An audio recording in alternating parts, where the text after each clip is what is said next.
Hi, this is Matt Finch, and I've got Zach Glazar here, and we're here to talk about building the city of brass. Kickstarter is ongoing right now, but what Zach and I are working on is a model of it that we're going to drive a video camera through. This is the second of the videos, so I guess it's the first update, and we're going to talk through a little bit about the progress that we've made since the first video. How's it going, Zach? It's actually going great. We sit here today and we're going to talk about printing out entire cities that you played role-playing games in. How could it be bad? So That's true, and we often talk about the fact how our 10-year-olds would be so impressed by the ability to make these pieces on a 3D printer and stuff. it's how I justify my happy existence. There we go. All Okay, right. so let me Go ahead. see. First off, Zach hasn't seen these.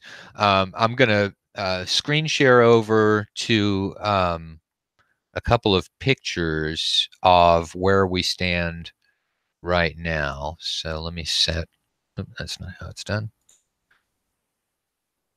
Gotta look for the screen share. Found it earlier. You don't use it much in live games. No, I don't. It's not there. Okay. It's you should have it. Should be the second one down the left, and the tools. Yeah, there we go. Okay. Share screen. Share. And now I'm going to go over to my list of pictures here. Okay, so all right, let me make this bigger so that people can see it on the screen. All right, so this is a picture of base coating that I was doing.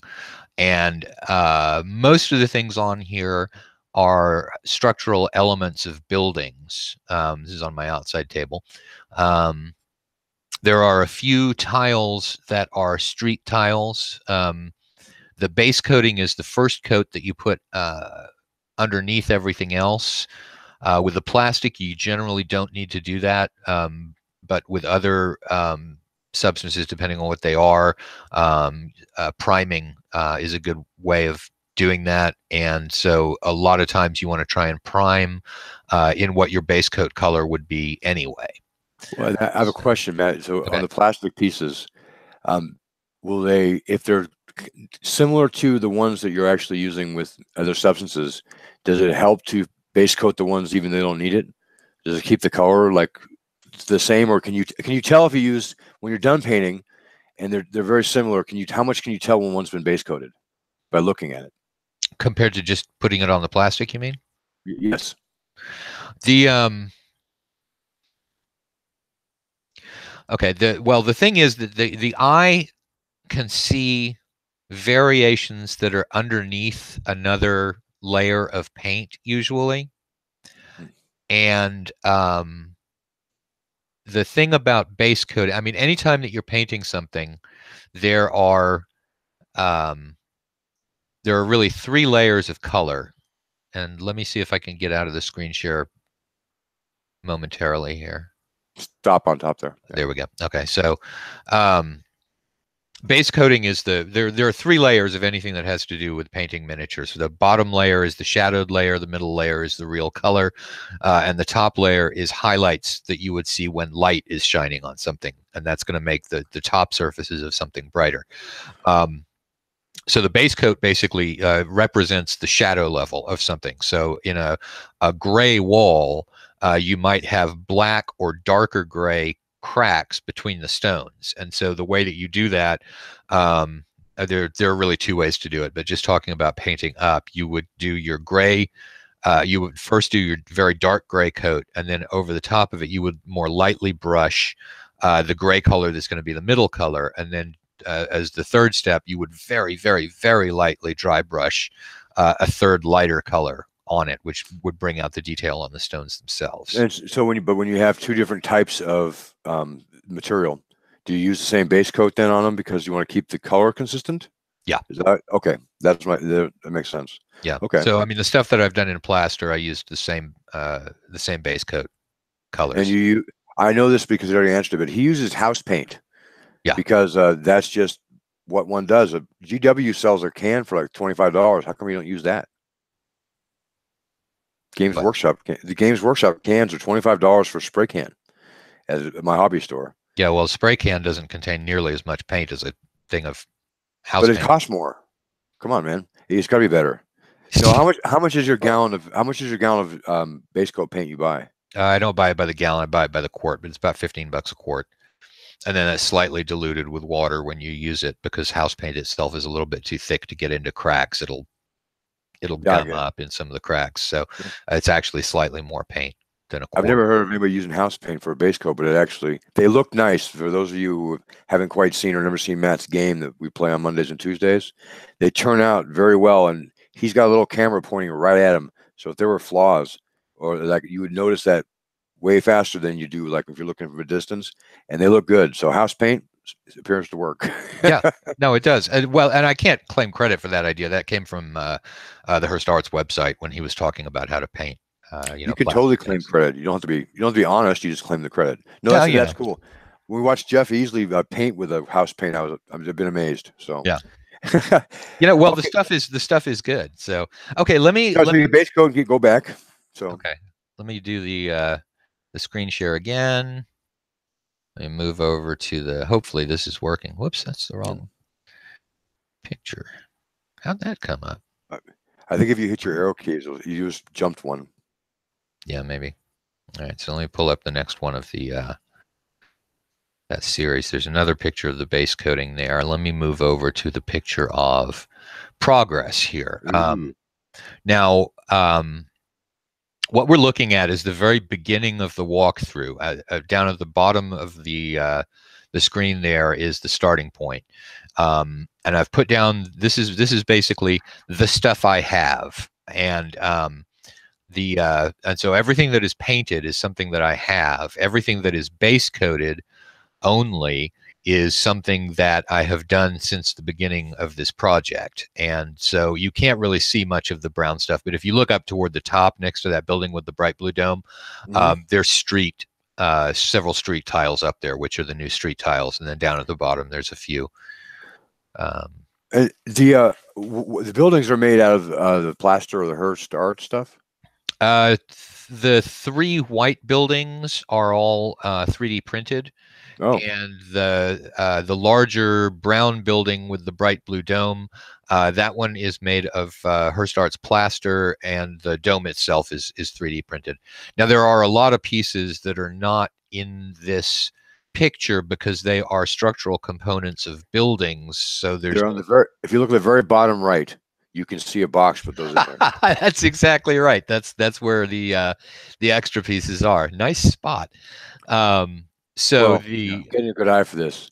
Yeah, really. And so yeah, but there's no way of really putting those components together until you have them all. Until you have them all, or you have them printed, because so they don't get put together into the building and then painted. Usually I paint the different components because since there's so much dry brushing involved, it's really easy to accidentally sweep the brush over something that was already painted, and then you have to go back and do that part over again. That's why I gave up mini painting. So you printed the domes, and they just are they certain types of, do they call domes, or are they just like some other kind of file that were rounded? No, they were called, well, the two domes that are on the white buildings are both actually integral to those models because it is a very common feature of buildings in North Africa and Arabic areas. I don't know whether in the real structures they are supports with barrel arches inside or whether they're just decoration. And then that one that's sitting on top of the Hearst Arts plaster building, which I now see I did not put together very neatly. That one I just found a shape on Thingiverse and printed it and then painted it. So I have two more questions before you move on. Okay. The decoration on the front, the white building with the purple and blue dome. Did you just hand paint that? Yeah, that's freehand painted on there. And then the same with on the left side of that same door in that building? Yep. Right. And the same if you look at the white building that's got the copper dome on it, the little perlicues around the side are hand painted. I mean, it's just, that's the way to, my feeling about a fantasy city is that it has to be a riot of things to see. And since it's a swords and sorcery kind of feel to the city of Brass, and also to my own city of Jordabaugh, which is what these original pieces were made for. It's you want to see weird stuff that isn't so much what you would see in the real world. And I did base a lot of this stuff on Minoan and Mycenaean patterns, but I'm definitely going to town on it and making But it you just as weird as freehand it with a brush. possible. Like, I think I want to make it like a circle decoration. You just kind of just go, and because I'm not Yeah. an artist, I can do lots of Photoshop, but that's not the same thing. That's cool. Yeah, no, it's just freehand painting. You said you had other questions. But my other question is, you're talking about the on the building with the copper dome. Mhm. So you did the freehand painting around like the frieze, I guess that would be. Mhm. Okay, cool. Yeah, All right, all of it. move on. All right, we'll move on now. So let me get back to the thing here and stop sharing. Okay, here I am again. And hopefully the recording on YouTube actually showed those things with the screen share. I think they did. I'm sure it did. If not, we can put them in the video. So anyway, with it now, those photographs were actually taken day before yesterday, and we were planning on doing this show yesterday, and we weren't able to get to it. So that's actually, we're looking back in time a little bit. I'm further forward than that. Most of the pieces that at that time were only base coated are now brought up to the next level, where they're also where they've been dry brushed all the way to completion. I've still got lots of little panels where I need to do the freehand brushing and stuff. But I think at the next update, which I guess we do in a couple of days, I should start being able to show some actual new buildings that are cropping up. That's probably the first time people have seen those buildings, but they were done before we started deciding to do a great big model of part of the city of Brass. So I think you should also. I would be interested in seeing you actually in front of a camera, just doing a freehand thing really quickly, and like just a little bit of painting detail. I just think it's neat. Now, mind you, I know there's 10,000 YouTube channels that do it, but it's more fun to watch you do it. yeah, okay. Well, now the difficulty with that is that I don't know of any way to put a video onto. Well, I guess we could screen share and I could run the video. I'll Won't figure have it any out. sound. I got you in this one, Matt. Hold Okay. my mouse. This is what my job is for anybody who's just tuning in. Matt got me into this because he asked if I was interested in doing this, and then he asked, "This is what I want to do, and I want to have an entire like set of these little miniatures, and I want to run a game and have a couple cameras." I'm thinking, I'm in Arizona. He's in Texas. Hell yes. So anyway, and so a few days. What else are you gonna do besides the?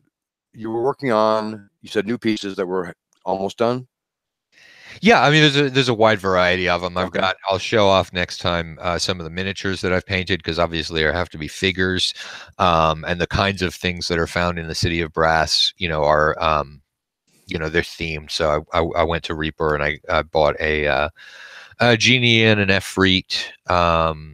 I've got various other sources of things. I've printed out a couple of little cages, for slave dealers or people selling animals or something like that. I don't know where yet. Thing versus a giant time sink, because you can find a reason to use all that stuff. Oh yeah, there's so much neat stuff. So anyway, that's cool. And then the streets will be done. And you already last time you showed the map and where they're going to walk through. Are you going to give us like a detail of how you're going to speak on the thing, your voiceover? No, I really haven't decided yet, but if I'm doing it, I'm probably doing it like the Argyle and Podge one. So this is probably going to be the return of Argyle and Podge 2. And let me see if I can do Argyle's voice. So Podge, here we go. We're walking into the city of Brass now, cat. So be careful, because there's lots of people here who might just want to eat a cat. So we'll stay quiet, like that. Grab your brasso, man. You got to clean it up. Yeah. So anyway. You were in the military. In the military, they always give you this stuff called brass O. It's for shining buttons and shining like name tags. I think that's what my character would carry, the city of Brass. My DM would throw me out, but I think it'd be awesome. Anyway, if Mosquito would throw me out. No, anyway. Yeah, I'll talk to you soon, Matt, but I think that's neat. And I'll put this up today. All right. That sounds awesome.